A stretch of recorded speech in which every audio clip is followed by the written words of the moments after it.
In order to truly appreciate something, it has to be difficult to obtain. So I never really understood easy modes. Like, I get the idea, but I can't wrap my head around why every game should need one. Video games are almost entirely about challenging us to learn their mechanics in order to progress. But every time I've ever played a game on easy, I found myself not engaging with the mechanics. Games are not movies. You're supposed to solve the puzzle, defeat the boss. Basically, whatever the conflict is, it's defined by a set of rules that lead to an outcome. Go ahead and get your OK Boomer ready, because back in my day, we had a word for this thing called easy. It was called level 1. When you reached the halfway point, this was sort of your normal, and if you wanted to see the end of the game, you had to overcome its hardest challenges. I recently played Nine Souls, and I can't get these thoughts out of my head. When I really think about it, in my 30 years of gaming, I've never had fun playing on anything less than the intended experience. And I've never had trouble figuring them out as a kid either, even during the jump to 3D. Those of you who don't know, Nine Souls is a difficult game. It has parry-based combat similar to Sekiro and requires precise timing. This means if you don't have the patience to master it, you're not going to have a good time. I died to the first boss what felt like 50 times in a row over the span of an hour before it started to click with me. It wasn't until the fight against the Skyrending Claw that really broke me. So I ended up turning the difficulty to story mode. My intentions were to try it out so I could practice the boss for a while until I could get the rhythm of the fight down. As soon as I got all the attack patterns down, I quit out of the game to change the difficulty back to normal when I realized that my save file was now locked to story mode. I was so mad because this meant I would have to start the game from the very beginning if I wanted to play on normal again. I tried playing on my original save, but it just wasn't fun for me. So I did just that. I made a new save and started over. That first boss that killed me like 50 times in a row, by the way, only took me a couple of tries the second time around. The reason why I'm saying all of this is because a lot of people think that Souls-like should have an easy mode. And the argument is that it wouldn't affect the players who'd rather play the intended way, so it sounds harmless, and for a while I kind of agreed with it. But having that option in Nine Souls was too tempting for me when I really got stuck on that hard boss. And worst of all, it took my experience from being frustrated to being outright bored. Because it basically removed the main draw of the gameplay, which is deflection-based combat. What I thought wasn't really going to affect my enjoyment ended up doing the exact opposite. After all, the most important part of gameplay is gameplay. So what happens when you don't need to engage with all the mechanics? Not only did pushing through Nine Souls a second time around on stubborn pro gamer mode make the game more enjoyable, but it ended up becoming my game of the year right before the end of 2024. I don't think every game needs to be frustratingly difficult, but when its main gameplay features are rendered optional, you're no longer overwhelmed by the challenge, you're underwhelmed by the fact you have all this stuff that you never really need to use, making it feel bloated with bad pacing and boring gameplay. It's this very reason why I fell out of love with the Pokemon franchise. But instead of adding difficulty options, collecting Pokemon became the entire gameplay loop, with the battle mechanics in later games feeling like they were just there. They stopped serving a purpose other than existing on a surface level.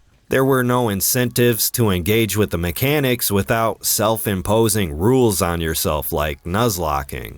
A big part of why I enjoyed the older games was coming up with the perfect team, making my Pokemon play off of each other, and strategically knowing when to switch in and out during battle. Back then, knowing all the types and what moves to use really mattered. When I got stuck in the caves of Victory Road with no more repels on me, it was a frustrating experience. But it pushed my 8-year-old brain to the limit, and when I finally made it to the Elite Four, instead of feeling like a tedious slog, it felt like an epic journey. Later Pokemon games really lack this, I feel like. Removing the option to toggle off XP share, while it made filling out the Pokedex easier, it turned the fights into spamming the same attacks over and over again. I no longer felt like I was on that journey. I felt like I was on a grind. And while you can say that Pokemon is a kid's game, it's supposed to be easy, I was a kid when I first played Pokemon. Are kids these days just itty-bitty iPad babies who can't handle a challenge?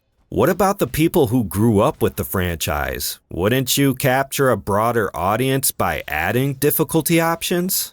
What happens when easy mode is the only option? Another one of my favorite games is Dark Souls. One of the most exhilarating experiences in this game is spending all that time in silence. The only thing you hear is the sound of your footsteps, the clanking of your armor, the sound of an enemy around the corner, or the hammering of a blacksmith off in the distance. But once you step through that fog door and that choir kicks in, it can make for some of the most anxiety-inducing moments. And it wasn't because they were just big, scary, towering monsters. I knew in the back of my mind that one little mistake would send me back to the last bonfire. This made them way more scary to me. Difficulty does more than just create a skill gap. Not only was achieving the victory satisfying, but it made me interested in diving into Dark Souls lore. Sometimes difficulty does a lot of work in setting the tone and creating atmosphere. It's kind of the whole reason why we love the survival horror genre. If you play these games on a lower difficulty, they kind of lose a lot of their charm. The same way that if Animal Crossing or Stardew Valley were frustratingly challenging, they too would feel soulless because they were made to capture a specific experience. But even though games like Stardew Valley are considered to be easy, that doesn't mean it isn't satisfying to engage with all of their systems. And when I got to my third year in Stardew, I felt like a tycoon with how well optimized I was able to make my farm. Earlier I mentioned making it to the Elite Four and feeling like I was on a journey. And that's really what it's all about. When you play a truly special game and you make it to the end credits, as you sit there wishing you could wipe your brain and experience it for the first time again, why do you have that feeling? I want you to think back on your greatest achievements. When you look back, was it finally achieving that goal? Was that the most memorable part of it? Or was it all of the hard work, you know, the blood, sweat, and tears? Was that the most memorable part? If that same thing was just rewarded to you for simply existing, would you even feel the same way about it? Being able to alter the difficulty and make it easier removes that journey, and it kind of dampens the ability to have shared experiences because that boss fight that took you several grueling hours to beat, well, it's not going to resonate with me if it only took me a couple of tries on an easier difficulty. These options are really just an excuse for poor game design. And we've all heard it before. If it's made for everyone, it's made for no one.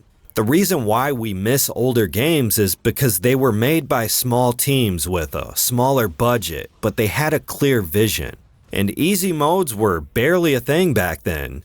And if they did have an easy mode, it'd be something embarrassing like I'm too young to die. There was normal mode and whatever was harder. Whenever I'd visit my cousin's house, we could talk for hours about how we got our asses kicked by these games.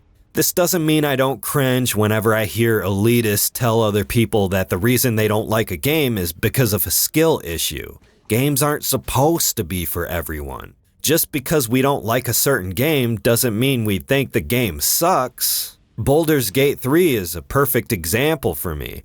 I don't like CRPGs, but I appreciate that fans of the genre have a game they can consider a masterpiece. I'll probably never play this game, but I still enjoy hearing people's takes on it because to me that just means we have more great games to play. But yeah, that was just my personal take on having easy modes in video games. Let me know what your takes are in the comments. The reason I make these videos is because we just don't beat games anymore. We have these huge backlogs, and I just want to have a deeper understanding of this issue. Also, there is an argument to be had for more story-driven games, which Nine Souls is, by the way. But anyways, thanks for watching, and I hope to see you again in the next video. Alright, bye.